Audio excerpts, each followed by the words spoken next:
Everyone, and welcome to our mental health and wellness series. This month being the month of September, the focus of the series will be on suicide prevention and intervention. We're joined by Dr. Enriquez, and I'll hand it over to her to do our talk for the day. Okay, good morning. Thank you for inviting me and welcome. So I'm Dr. Enedina Enriquez. I am a clinical associate professor with the UTRGV School of Social Work. I've been there for 14 years. I'm also a licensed clinical social worker. I have a small private practice. I focus, and my specialty actually is on traumatic grief and traumatic bereavement. I work a lot with individuals, of course, with different types of mental health diagnosis, but I also work closely with survivors of suicide loss. And forgive me, I had coffee this morning, and coffee, the acid from the coffee, makes my throat a little scratchy. So, if forgive me if I sound like a frog every now and then. Okay. But today's topic, and again, September is, Suicide Prevention Awareness Month. And it's usually a topic that's very taboo, especially in the Latino culture. And it's a topic that really is vital in having the conversation. Um, Oftentimes we don't realize how, even if it's just a little bit of support, it may even be just one word, can really change the trajectory of an individual's mind about considering, you know, suicide. So, why does it matter? Suicide, the numbers of suicide keep climbing every year. They've never gone down. Even during COVID, our numbers did not decrease. They mainly stayed, very close range. Um, but suicide is the second leading cause of death among Latino youth between the ages of 15 to 19. In 1999, it was the third leading cause of death between the individuals of 15 to 24. It's now become second. Latino adolescents report higher rates of suicidal thoughts and attempts than their non Hispanic peers. A lot has to do with acculturation and assimilation. You have your traditional Hispanic family with traditional values, beliefs, norms, and then you come to the United States, and children are usually kind of forced to assimilate and acculturate, to mainstream USA. And so there's a lot of confusion, in terms of who am I now, cultural identity versus who was I when I was in Mexico, or, parents expecting for certain, traditional behavior to continue when they're being acculturated into the United States. And so differences of opinion, values, and beliefs begin to change. And that creates a lot of conflict within the family system. The other thing too is just the cultural identity, at the age of 15, actually at the age of 13, people begin to start, trying to figure out, who am I? And so when they come from a very strong Mexican or Latino background, and then it switches, to become Americanized, that's also a lot of, cultural, acculturated stress on many of our Latino youth. The system itself can create a lot of injustices and not only for Latinos, but for anybody in particular. For example, if you don't have insurance, it's hard for you to be able to get any kind of access to care. And that can be very oppressive for some individuals. And so the system also plays a role on how people are going to respond or not respond in seeking services. So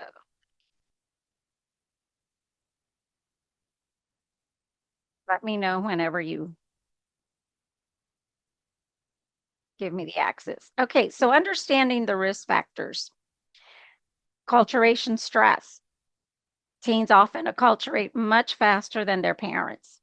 That creates a lot of conflict. Arguments. You know, for example, I was raised in a home where whatever dad said went.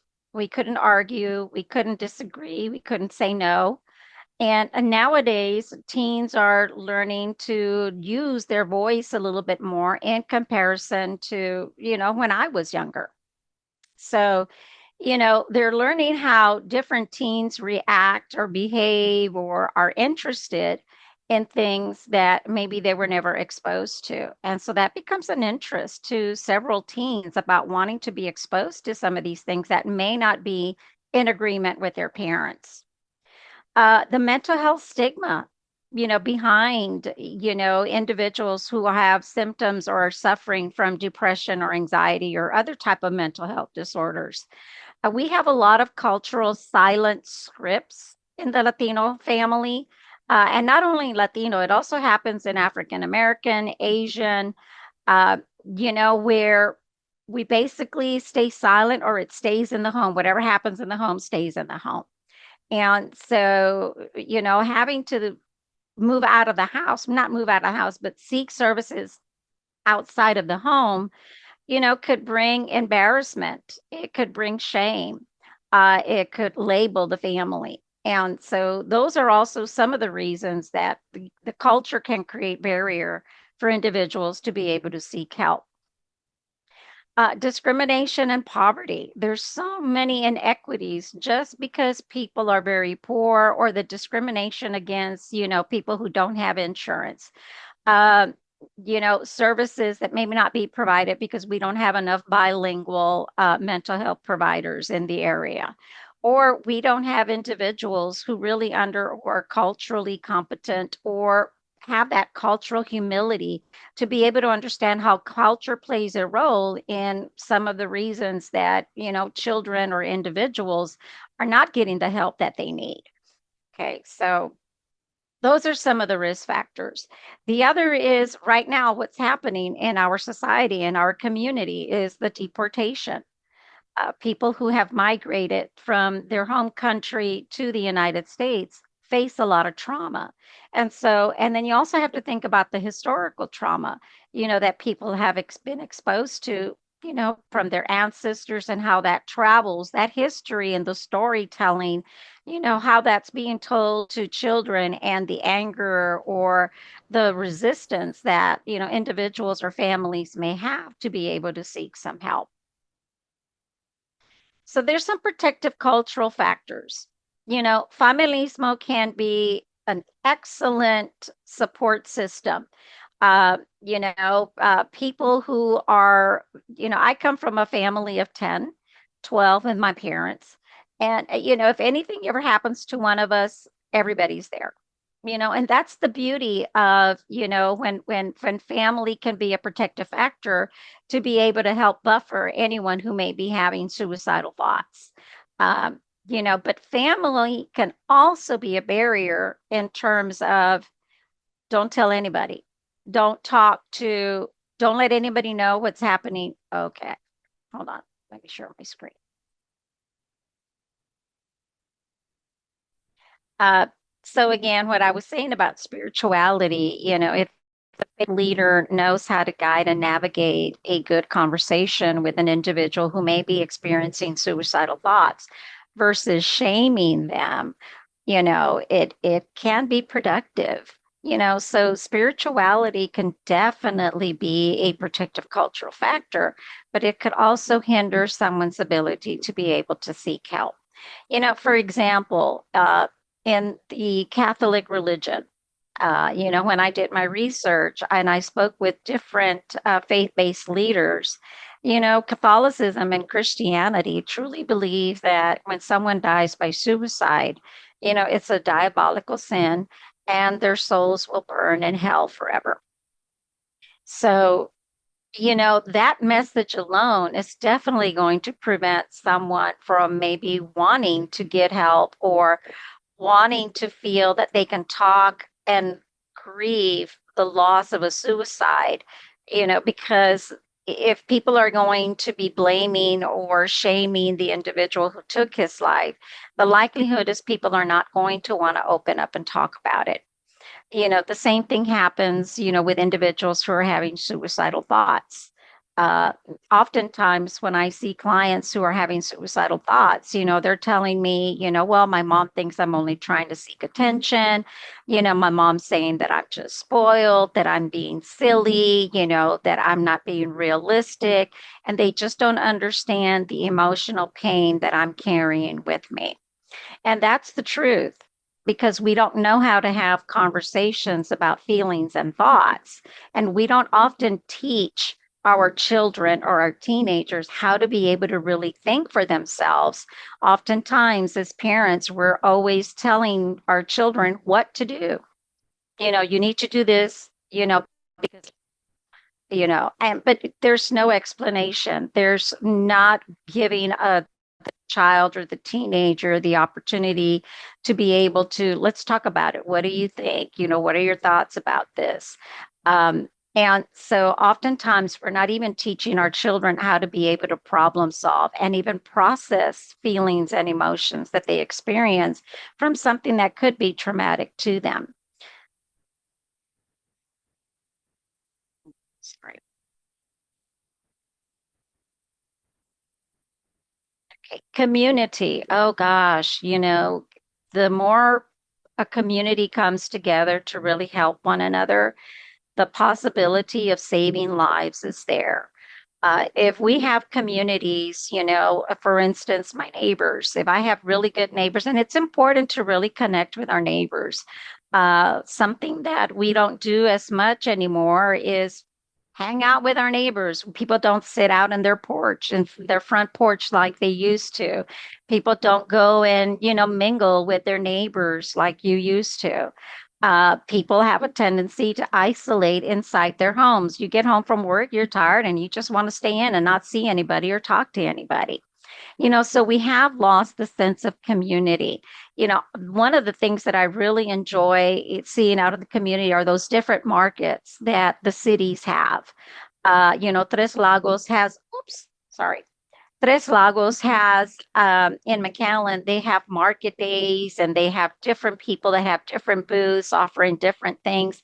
That's a sense of community. So the more that we have our children and teenagers connected within their community, the likelihood is that they're going to feel that there's at least somebody else that they may connect with, that they can open up and share some of their feelings and thoughts with as well. So social factors. Family conflict and communication gaps. Again, oftentimes families just don't really know how to communicate. I see it a lot, doing family therapy sessions. And, I see how mom and dad dad may be very authoritarian, mom may be submissive or very passive. And the messages that children and teenagers receive, just from observing their parents, may not provide them the opportunity to feel safe, to be able to express their feelings and thoughts. Oftentimes, families don't create a safety net.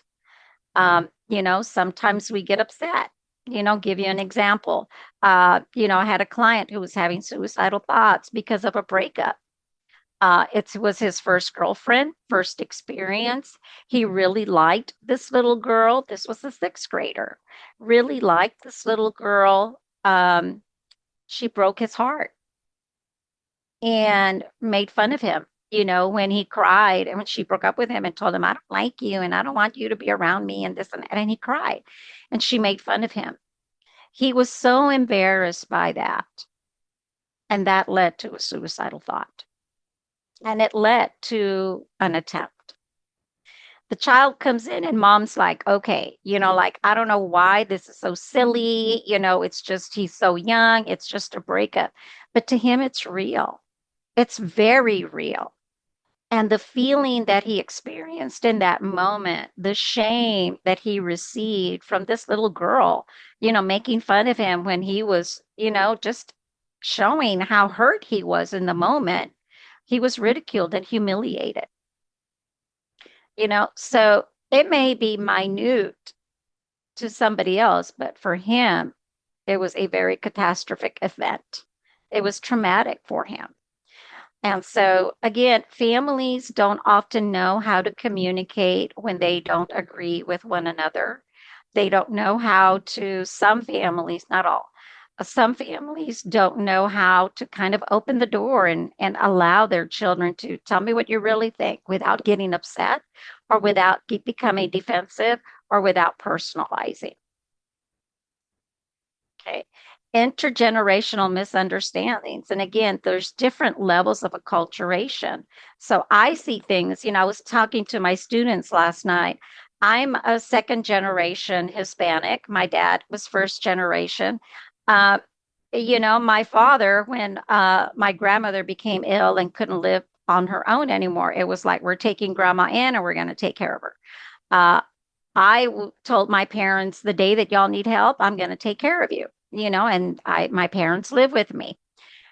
You know, my daughter, who's a third generation, my daughter has told me, Mom, you better have really good insurance because you're going to live in an assisted living center. I am not taking care of you.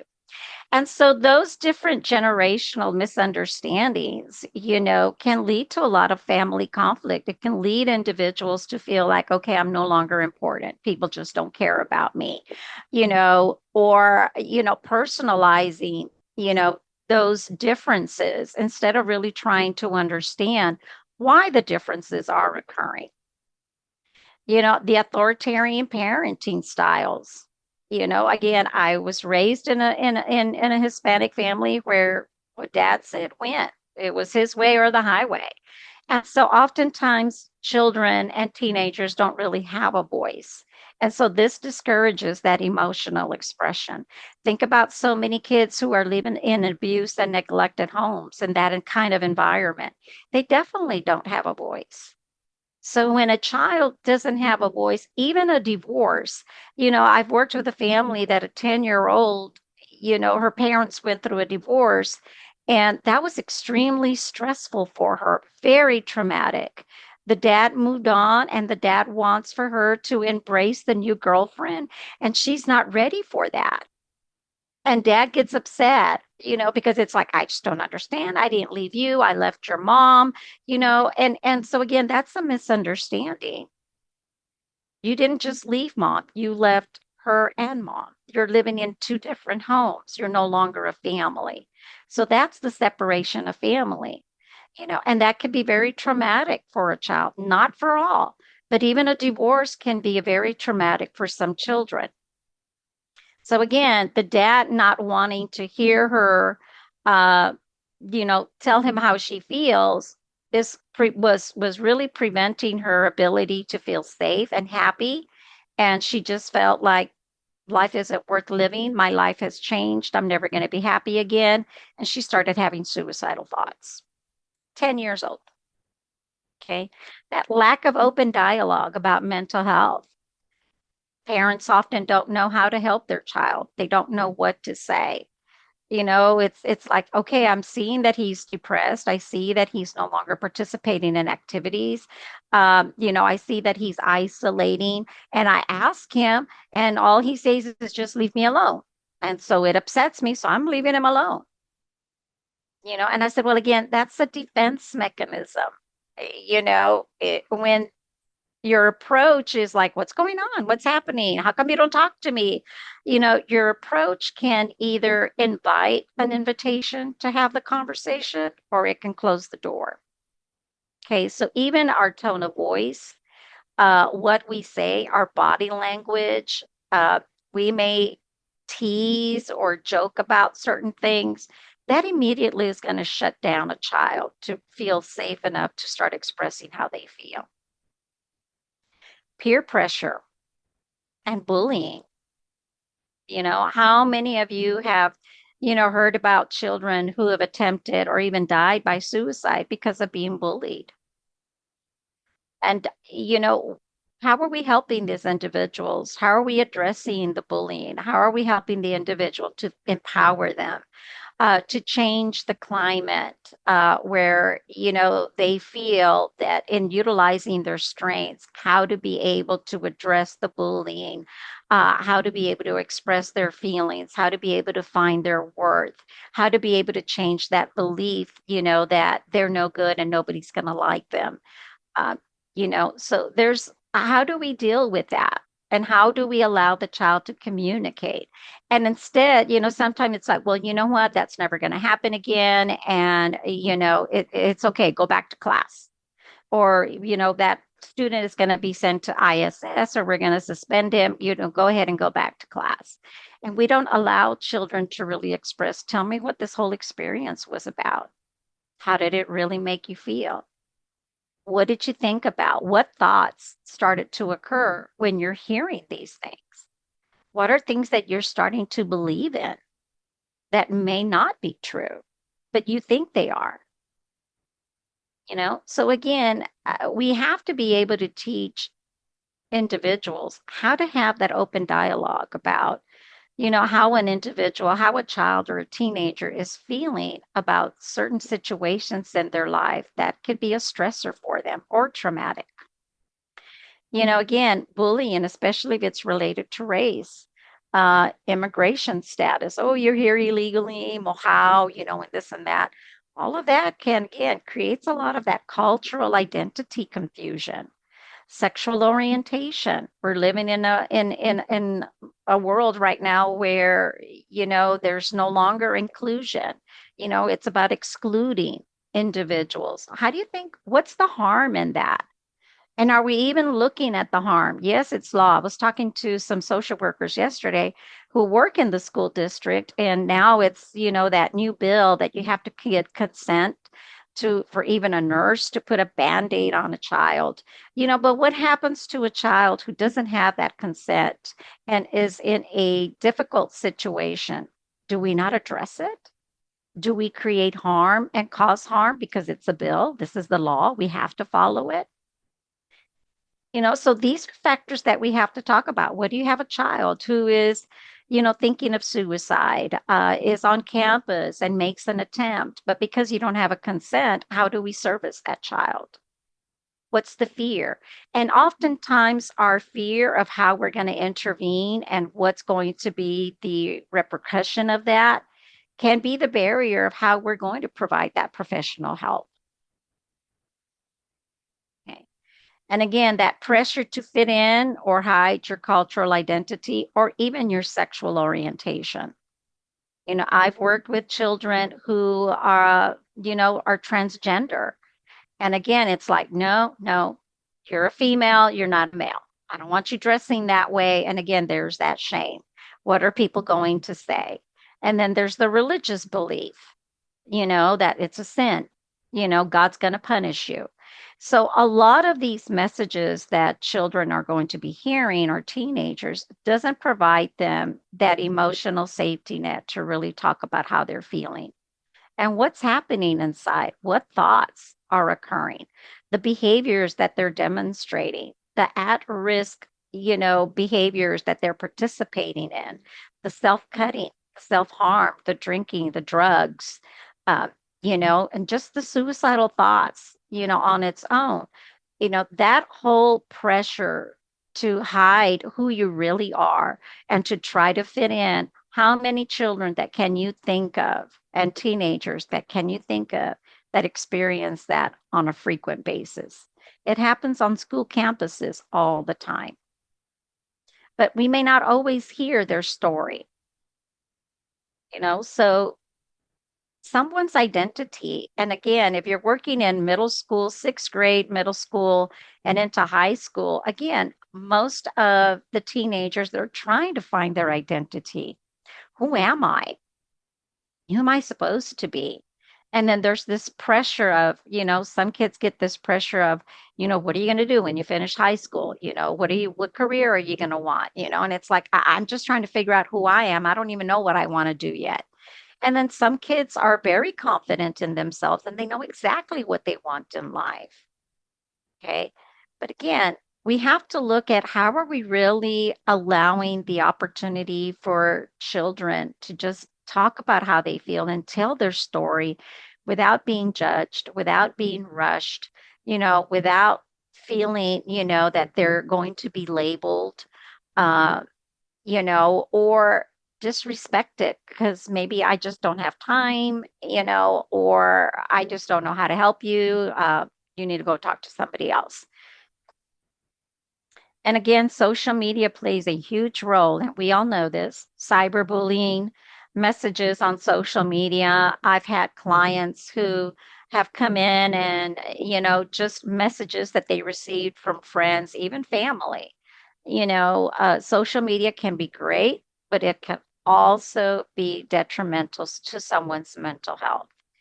Um, People are sharing their dirty laundry often on social media. People are sharing their thoughts about how they feel in a certain situation on social media. And so a lot of this can lead to an individual feeling rejected, feeling that they're trying to compare, oh, I want to be like so and so. They're having to compare. And also that isolation. People who are experiencing emotional distress, and it's pretty intense sometimes, will isolate if they don't really have a support system. And the isolation, all that does, that individual just keeps ruminating in his mind everything that he has heard, from friends, from family, because they're isolated. They're not doing anything. They're not talking to anyone. They may be laying in bed, and they may be sleeping, but the majority of times they're just laying in bed with their eyes closed and they're just thinking of all these worst case scenarios that they've experienced in their life. And that adds to the emotional distress intensity for an individual, which then leads to feeling the sense of hopelessness and worthlessness. So when you combine all of that, and then there's access to either a firearm or drugs in the home where could be a possible overdose, the likelihood is that that child is going to be at a higher risk for a suicide. Okay. So systemic factors, limited access to mental health services. We don't have a lot of bilingual and culturally competent providers in our area. A lot of underfunding mental health programs in schools and communities. The other thing, too, is we deal with a lot of children who have experienced so much trauma in their lives, and we really don't have enough mental health providers who are trained in trauma focused care. And there's a difference between trauma informed and trauma focused. And, we don't have a lot of individuals. So sometimes I get clients that come in and I just couldn't connect with my therapist. I felt like she didn't understand. I felt judged. I felt rushed. Uh, and again, we don't have a lot of individuals who really are, who may have the skills and the expertise to work with a lot of individuals who are experiencing, trauma. The other thing too is even in my research, something that I've learned is how there's a lot of mental health providers who, I get really scared and I just start thinking about liability issues when I get a client that's telling me that they're having suicidal thoughts.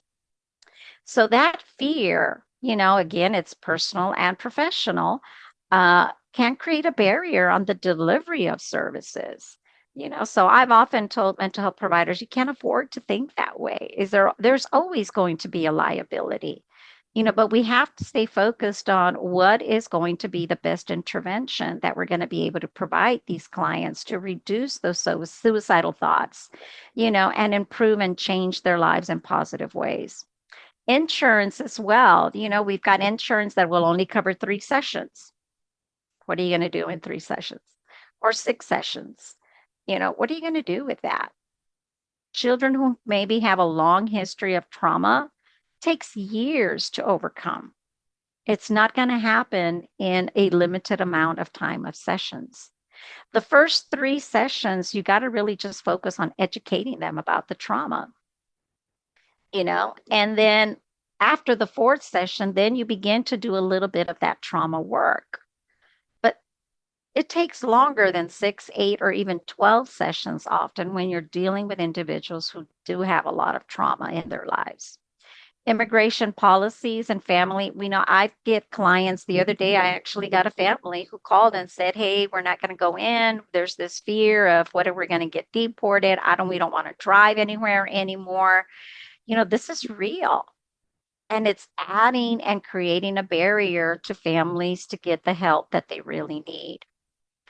Um, again, migrating, leaving your country to come to the United States, so many individuals have experienced a lot of trauma.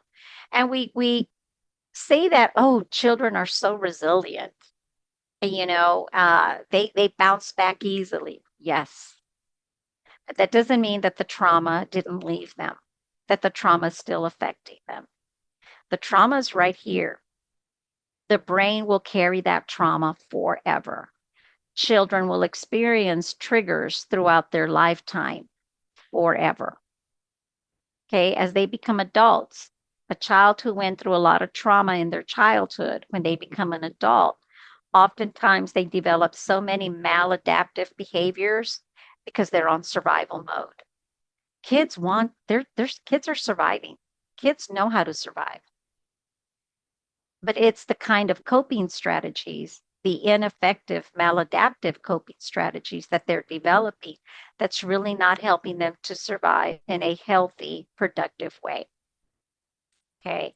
Children often feel very powerless, unprotected, or abandoned. Especially if again we talk about domestic violence, abuse and neglect, a child who is sexually abused in the home. There's nothing that they can do. Who's protecting these children? Yeah, CPS comes in, they do an investigation, and they may be, well, there's really not much that we found, and the child remains in the home. Or the child is then taken out of their home, put in a foster care system. And again, they have no clue who are these families. It's a total different environment. That can be very traumatic for a child. Even though we're protecting and trying to keep this child safe, we also don't realize the trauma that's going to be induced by placing them in a different environment. Okay, so it's not easy for anybody to get over traumatic events that they've experienced in their lives. It takes a lot of work and a lot of dedication, to be able to help children overcome traumatic events and feelings that they're going to experience. So, some warning signs again, there's going to be a change in their sleep, appetite, mood. Mood and behavior are usually the best warning signs that a parent, a teacher, a school counselor, anybody who knows the child, that's something that you're going to see. Oh, this child was very active, he was very sociable, he was engaged, and all these things. And all of a sudden, he's isolating, he's withdrawing, he's not talking to anybody, he's not turning in his homework. Uh, he is eating all by himself. And this just isn't like Nina. Nina wasn't like that. So that's immediately a sign something is happening. And even though you come and you're like, Nina, what's wrong? And I'm like, no, nothing, I'm okay. And then we're like, okay, great. And I'll talk about that in a little bit, how we just can't leave it at that. Follow your gut feeling. Oftentimes, your intuition is telling you something's wrong here. Follow that, explore, investigate, probe. The withdrawal from friends. Sometimes children will talk about death. Oh, they'll talk about their hopelessness, their powerlessness. Oh, I can't do anything. I wish I could tell my dad, but I know if I tell my dad, he's going to spank me or he's going to hit me or I'm going to get punished. My 10-year-old whose parents went through a divorce is so afraid to tell her dad how she feels because she's afraid he's going to leave me. He's not going to want to see me anymore. And so I'd rather pretend that I'm happy with him and his in the new situation rather than tell him. But then when she leaves that visit and comes to mom, she's crying. She doesn't go to school the next day. This was extremely difficult. So she's suppressing all of these feelings. That my fear is that one day those feelings are going to get to a point where she's going to become explosive, take it out on somebody else or on herself. Okay. The other thing is when people are starting to give away things. or they're saying their goodbyes. Mom, I want to tell you I'll always love you. You're always going to be important to me. It's like, okay, where's this coming from? We really need to start learning how to pay attention to what children are saying because sometimes there are signs, sometimes they're not. Okay. But many of the times they're little bit of signs. It's us being able to really explore and probe a little bit further to try to figure out what's happening. So, how parents can help create a safe space for open dialogue. Don't judge, listen, don't label, try to understand, and don't minimize the pain that they're feeling. It's real to them. It's like, oh my gosh, that is nothing. Do you know how many times people broke up with me, or how many times I got a bad grade, or how many times I failed at something? Your life and the way you perceive and the way that you handle things is going to be very different the way that your child is. Okay. So try to be a little bit more compassionate and empathetic in trying to understand what is it that they're experiencing. Why do they feel it's so difficult for them to overcome this? What is keeping that intense or distressful symptom, from them being able to let it go? You know, uh, Thought processes are very powerful. Words are powerful. They're more powerful than somebody hitting you. You will remember things that are said to you that are negative, abusive. You'll remember those things more than you will remember. You'll never forget the physical abuse, but it's the emotional and verbal abuse that really causes more harm to our brain. Seek professional help as early as you can. Don't wait for a crisis. I tell parents this all the time. If you think that there's something wrong, get him to talk to somebody immediately. If he's not going to talk to you, try to find someone. Who do you feel safe with? Who do you think I could call so that you can speak to somebody? No, I'm okay, mom. No, no. I need for you to talk to someone. I'm really worried about you, and I'm not going to accept no, I'm okay as your answer. I'm not. I love you too much to allow this to get worse for you. Okay. Secure any kind of lethal arms. If you've got firearms, medications, right on your counter, things like that, knives, anything that you can think of, a rope, a string, electrical cords. You got to really start looking. If you know that you're a child or you have a student that's beginning to express suicidal thoughts, those are the things that people, parents, and families need to begin doing. They just can't take it for granted that it's not going to happen. Okay. It's so important for children to have a support network, for families to have a support network. Nowadays, like I said, people are not reaching out to their neighbors, they're not reaching out to their community for help. It's all staying indoors. And if we have a family that has extended family members that are extremely supportive, they've got a great support system, they have this open dialogue, they can talk about how they feel, then that's okay. But when you don't have a family that doesn't have any kind of support whatsoever, that really needs to be something that we need to try to work on to increase in helping that family develop that social network. So, how to talk to your child? Again, you got to prepare for the conversation. You got to have a quiet place. You want to make sure you're not going to be disturbed in any shape or form.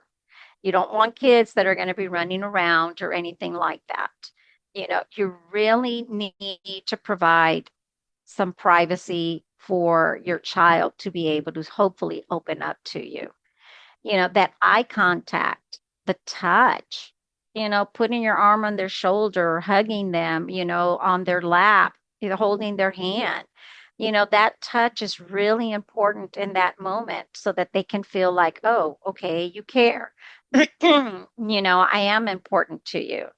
Um, Sometimes, we're not perfect. Nobody's perfect. There's no perfect family. There's no perfect parent out there. And sometimes we may say things that we don't even realize caused our child some harm. We may have said something joking, or it could be a family joke. Give you an example. We used to call my sister was the darkest, had the darkest skin color in our family. And we would call her negra. And as a child, when she became an adult, she let us know how that really harmed her, how it affected her self esteem, her self image, her mental health. And we just thought, it was a family playful, nickname that we had no idea the impact, the negative impact that it had. My nephew, we would call him Gordy, because when he was little, he was so chubby. And we just continued calling him Gordy, Gordy until he became an adult. Same thing. He hated it. He didn't like it. It was cute to us, but it wasn't for him. And I remember, my ex-sister-in-law, which, she would say, "Oh my gosh, you're just being ridiculous." They're not being ridiculous. We have to be able to really listen why they're saying or feeling this way. So your tone of voice and your volume is very important. If you're going to raise your volume, the likelihood they are too, or they're going to shut down. Don't personalize. If they're mad at you, maybe you said something, "Mom, you yelled at me. You told me you took away all my privileges, and you told me that, my friends can never come. That hurt me deeply." And okay, I'm sorry. Tell me a little bit more about that. You know, well, let me tell you why I took those. Do you remember what you did? Again, you're defending the reason that you did something. When you at that moment, all you want to do is listen. Try to understand why the child is feeling this way. What are some of the thoughts that they have? And so these are just some examples of how to start the conversation. I've noticed a change in your mood and your behavior. You don't eat with us, you're in your room more, you don't talk that much anymore. I'm really concerned about you and would like to know what might be bothering you. I'm okay, really, I'm fine. No, no, I'm not going to take that as an answer. I'm really worried. I love you. I care too much for you to accept that as an answer. Something's wrong. Okay. I may not be able to understand. I may not be able to relate, but I want to. And the only way that I'm going to be able to understand is if you tell me what's bothering you. I miss seeing you laugh. You want to remind them of the positive things, the good things that they also had. I miss seeing you laugh. I miss seeing you hang out with us, when we would play games together, when we went to the park. I miss that part of you. Tell me, how can I help you? I really want to. You have to stress it to them to make them feel, especially if it's a child who has felt that there was a parent or a family or even a professional, a school, a teacher, or counselor, social worker, who felt that, they didn't receive the help that they could have gotten, or there was a response. "Hey, I don't have time right now. I'll try to see you later. Okay." And you're busy, but it's how you said it. And you didn't mean to say it that way. But to a child, it's like, "Oh, I'm not important to her."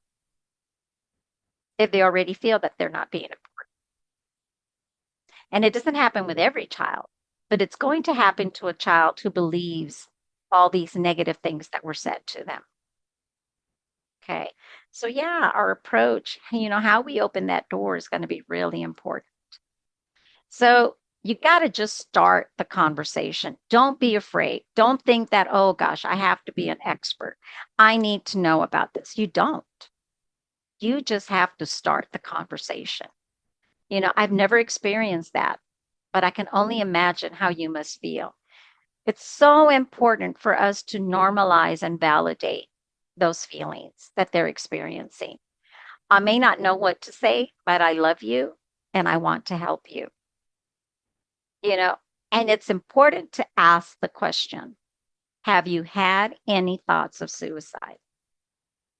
There's this myth that if you talk about suicide, it's going to happen. It's not true. If you don't talk about it, it can happen.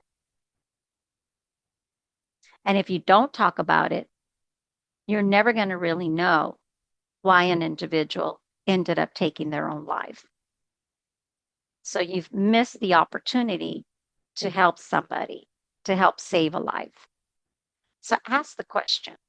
Even if you're going to hear a yes, which is like the worst case scenario, oh my gosh, my child is having suicidal thoughts. I don't know what to do with this information. At least you know. And you alone don't have to take care of it. Seek professional help. Reach out to a support network. Reach out to someone that you know he feels comfortable with. He can open up and share with. But at least you know. You know, have you ever considered how to end your life? So yes, I'm having suicidal thoughts. Have you ever thought about how you would end it? You know, you need to have an idea. Well, all those pain pills that you have, or that bottle of Tylenol that you just bought, or how dad has his hunting guns, things like that. It's it's important for you to have an idea to really prepare, you know. And you may have a child like, no, have you had suicidal thoughts? Yes. Have you considered how you would end it? No, not really. No idea what's at all? No, not really. I'm just having the thought. Okay, but even then, you really need to start preparing and putting things away because it's so easy for a child to move from I don't know to I know, especially when the emotional distress and the feelings or the symptoms become more.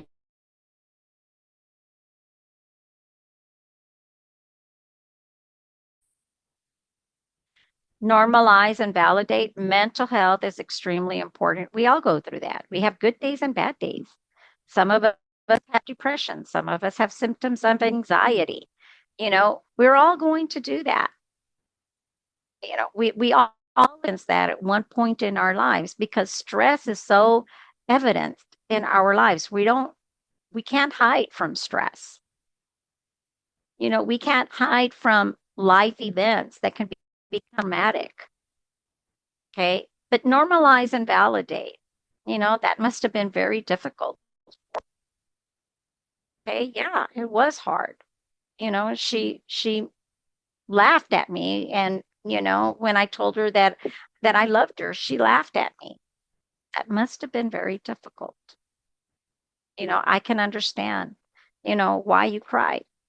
It must not have been easy for you to see or hear that. Again, you're validating. Feelings are normal. We all react and feel differently. It's not that you're wrong. You're not wrong by how you reacted. That's how you feel in the moment.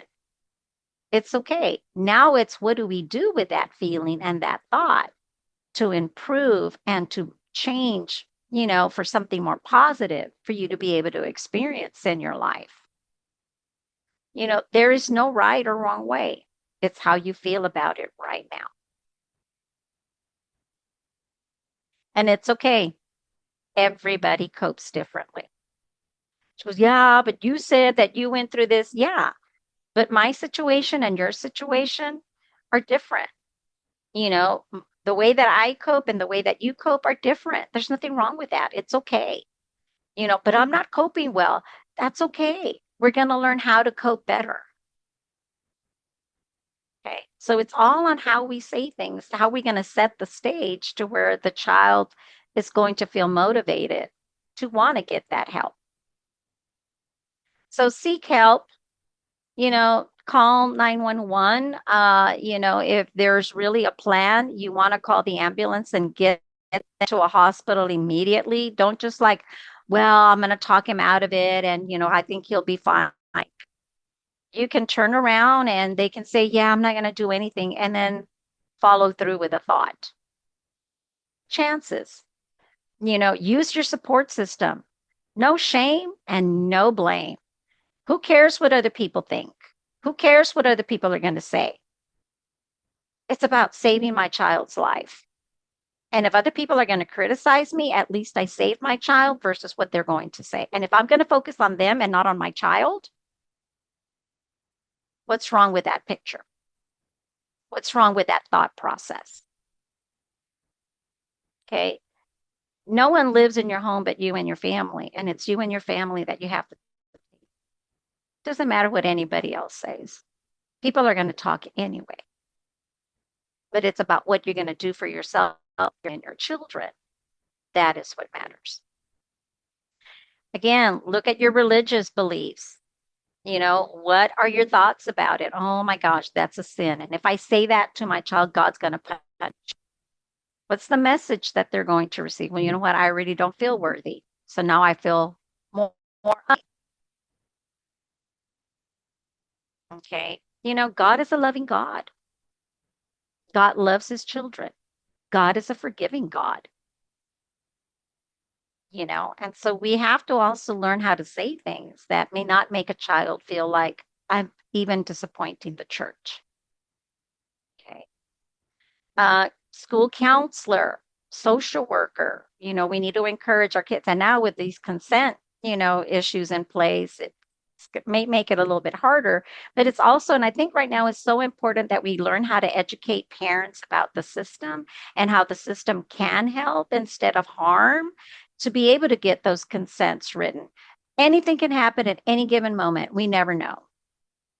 And if something was to happen and we don't have the consent, we're not going to be able to treat your child. So we may place your child in more harm than we are going to do good. Do we want to take that chance just because we don't want to sign a consent form because we're afraid of, what am I going to tell my child? We just never know what's going to happen, what circumstances may occur. So it may be helpful to be prepared than unprepared. Just food for thought. Teachers can be extremely helpful. And I get it. I don't have time for that. I don't have experience in that. I'm not knowledgeable in that. You don't have to be. You just have to be willing to listen and try to understand and normalize some of those feelings. But oftentimes we're so focused on academics that we forget about the mental health, the psychological part of the child. And we have to look at both. Because if a child is not mentally stable, it's going to be really difficult for them to have that academic performance that we hope that they can and will do when they're in school.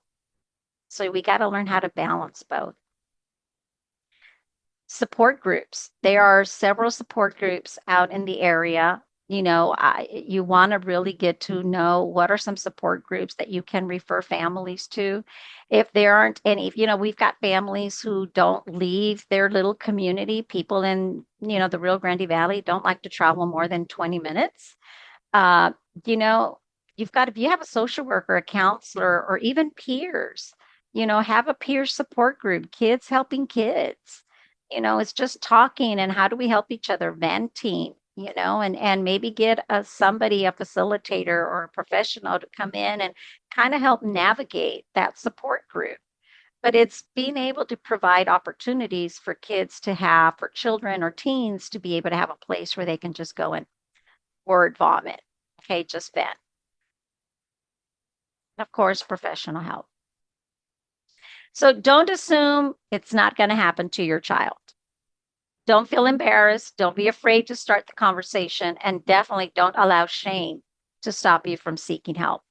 Do monitor their behavior, check in and talk daily, spend time doing fun activities. Families don't do much of this anymore. We're spending less and less family time. Encourage positive self talk, support, normalize, validate feelings, praise them when they opened up, praise them when they sought help. Okay, these are a couple of resources. I will email you my presentation. And if there's anybody here in the group that would like, the information that I just presented, I'll email it to Jernay and Jernay will send it to you guys. my references, my information, and thank you. I finished right at 11.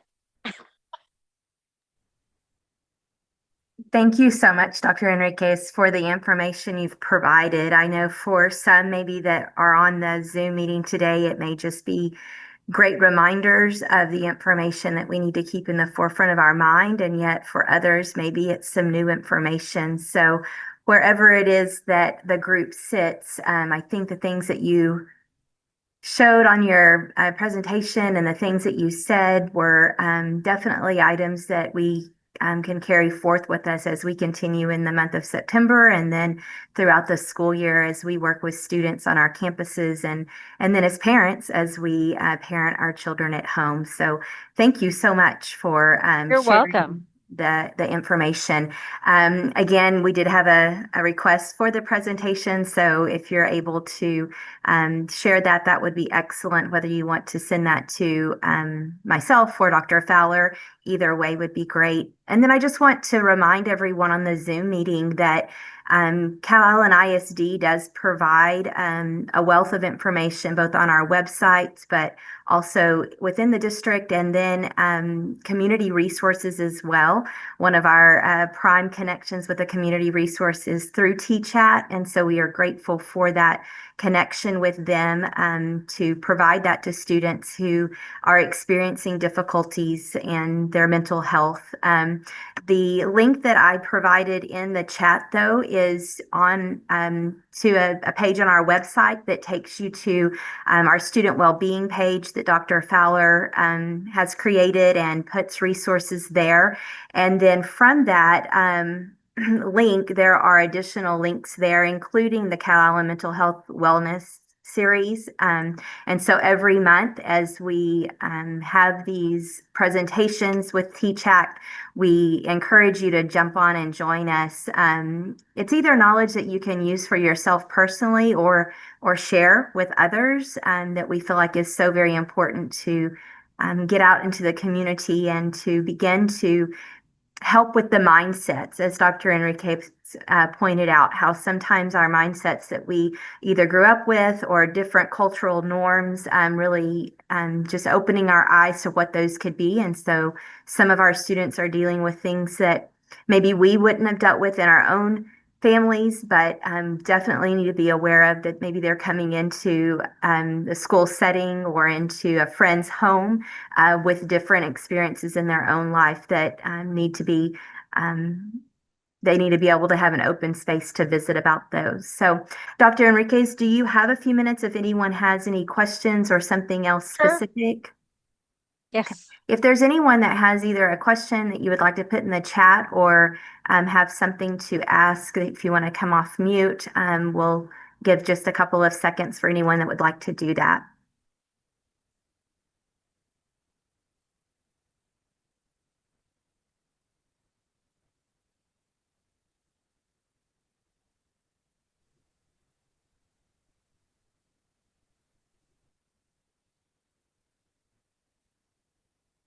All right, well, then I'm going to assume no one has anything specific.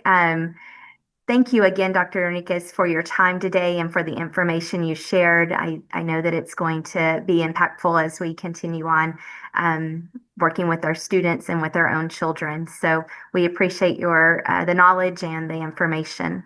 Um, You're welcome. I just wanted to say that I added the PowerPoint on the chat. So, it is a PDF format. So if anybody wants access to it, it's on there. is Okay, it and too late Mr. to Ben, you ask? have a question? Yes, ma'am. I wanted to ask I want to ask her one question. If for people for in your opinion, for any parents that might not be that would not know anything about this initiative, I know that you guys are going to be continuing to do this I believe every month, right? Yes. If you don't mind me asking, why is it important for parents to take time out of their day to do meetings like this to to figure out if their child is going through just some suicidal thoughts? Uh, you asking me Yes, or, ma'am. Yes, ma'am. uh, the less you know, the less you're able to help. Bottom line. if you don't have any information, like I said, when I talk about traumatic grief and traumatic bereavement, and I get referrals, and I get parents like, I don't know why my child was referred. Yes, we were in a major car accident, and this and that, or, their loved one died, or, whatever. That's a question that I ask them. I said, can you tell me, what do you know about trauma and how do you address it in the home? I don't. So let me tell you a little bit about trauma. Let me just provide you a little bit of education. And really, when I provide them and I explain to them what are some of the short and long term negative impacts of not addressing it, and some of them, I get parents like, okay, now I know why they're acting out that way. Now I know why they're disrespectful, why they're rebellious, why they're isolating. Yeah, we may not really fully. And again, it's when you don't know, how are you going to help? So would you rather have the knowledge and know how to help your child, or not have the knowledge and hope that your child is going to overcome this one day? When people don't overcome trauma, they need help. So that's the importance, really. The parents need to learn, and I know everybody's busy, but we're living in a time where we're seeing so much more oppression and discrimination. And we need to know how to act and protect our children from a lot of that. Will do. And that's all I have. Yes, ma'am. Thank you so much. That was a great You're answer. welcome. Thank you for your question. Just as we, right before we jump off, Dr. Enriquez, I'm not seeing the PowerPoint link in the chat. If you could maybe try that one more time. It's not showing up for us. And then I also wanted to just let everyone know that next month's series is going to be on vaping and drug prevention. That's going to be held on October 2nd at 10 a.m. There will be a link that's sent out in our social media posts through Cal Allen ISD. And we hope that you can join us for that one as well. Again, as Dr. Enriquez said, having the knowledge and being able to know how to talk to your children about these different things that they may or may not be dealing with, or may have a friend that deals with, gives us knowledge as parents and as educators to help our children navigate this world that we're living in. So Dr. Enriquez, it showed up that time, so thank you so much again for sharing it. We hope everyone has a wonderful afternoon, and thank you again for joining us. Bye, everybody. Bye.